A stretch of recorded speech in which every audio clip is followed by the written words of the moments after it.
നമസ്കാരം. കയ്യിലുള്ളതെല്ലാം ദൂർത്തടിച്ചു തീർത്തു. ഇനി നിലനിൽക്കണമെങ്കിൽ കേന്ദ്രം കനിയണം.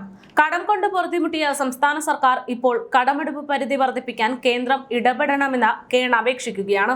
പെൻഷൻ തുകയുൾപ്പെടെ നൽകാൻ ഉള്ളതിനാൽ കടമെടുക്കാനുള്ള പരിധി വർദ്ധിപ്പിക്കണമെന്ന് സംസ്ഥാന സർക്കാരിന്റെ അപേക്ഷ ഹൈക്കോടതിയിലെത്തി.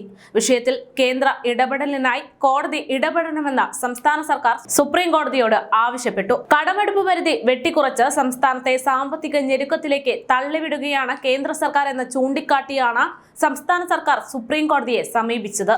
ഇല്ലാത്ത അധികാരം ഉപയോഗിച്ചാണ് കേന്ദ്രം കടമെടുപ്പ് പരിധി വെട്ടിക്കുറച്ചതെന്നും ഹർജിയിൽ കേരളം ചൂണ്ടിക്കാട്ടി. അടിയന്തരമായി ഈ വിഷയം പരിഗണിക്കണമെന്നും കടമെടുക്കാൻ ഇടക്കാല ഉത്തരവ് പുറപ്പെടുവിക്കണമെന്നും കേരളം സുപ്രീം കോടതിയോട് ആവശ്യപ്പെട്ടു. കപിൽ സിബലാണ് കേരളത്തിന് വേണ്ടി ഹാജരായത്. ഹർജി ഈ മാസം 25-ന് പരിഗണിക്കും. കടമെടുപ്പ് പരിധി വെട്ടിക്കുറച്ച് കേന്ദ്രം പുറത്തിറക്കിയ 2 ഉത്തരവുകൾക്കെതിരെയാണ് കേരളം സുപ്രീം കോടതിയെ സമീപിച്ചത്. ഭരണഘടനയുടെ 131-ാം അനുച്ഛേദം അനുസരിച്ചാണ് ഹർജി. ജസ്റ്റിസുമാരായ സൂര്യകാന്ത്, KV വിശ്വനാഥൻ എന്നിവരടങ്ങുന്ന ബെഞ്ചാണ് ഹർജി പരിഗണിച്ചത്. സംസ്ഥാനത്തിന്റെ സാമ്പത്തിക സ്വയംഭരണാവകാശത്തിൽ കേന്ദ്രം ഭരണഘടനാപരമായി ഇടപെടുന്നത് തടയണമെന്നാണ് ഹർജിയിൽ കേരളം പറയുന്നത്. കേരളത്തിന്റെ ഹർജിയെ മാനിച്ച് കേന്ദ്ര സർക്കാരിന് സുപ്രീം കോടതി നോട്ടീസ് അയച്ചിരിക്കുകയാണ്. കടമെടുപ്പ് പരിധി വർദ്ധിപ്പിക്കാൻ കേന്ദ്ര സർക്കാരിനോട് ഇത്ര കാര്യക്ഷമമായി പറയുന്ന സംസ്ഥാന സർക്കാരിന് പക്ഷേ ധൂർത്തിന് ഒരു കുറവുമില്ല എന്നതാണ് ഇവിടെയുള്ള വിരോധാഭാസം. കോടികൾ മുടക്കിയാണ് സംസ്ഥാന സർക്കാർ ഓരോ അനാവശ്യ പരിപാടികളും സംഘടിപ്പിക്കുന്നത്.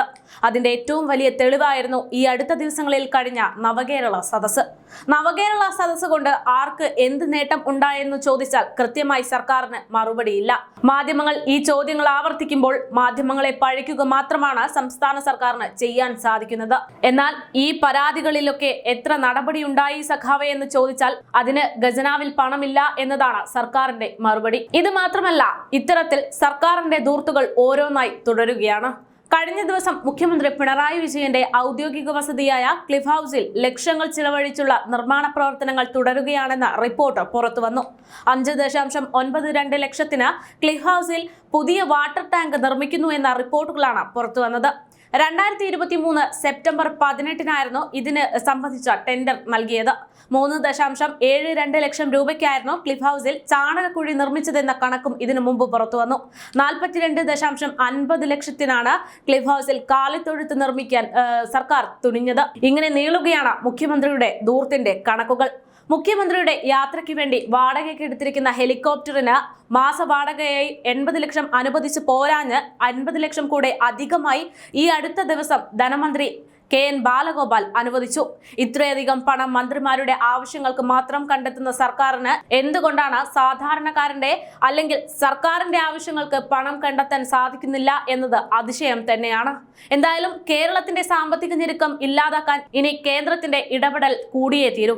കേന്ദ്ര ഇടപെടൽ എന്താണെന്നത് കാത്തിരുന്ന് കാണണം.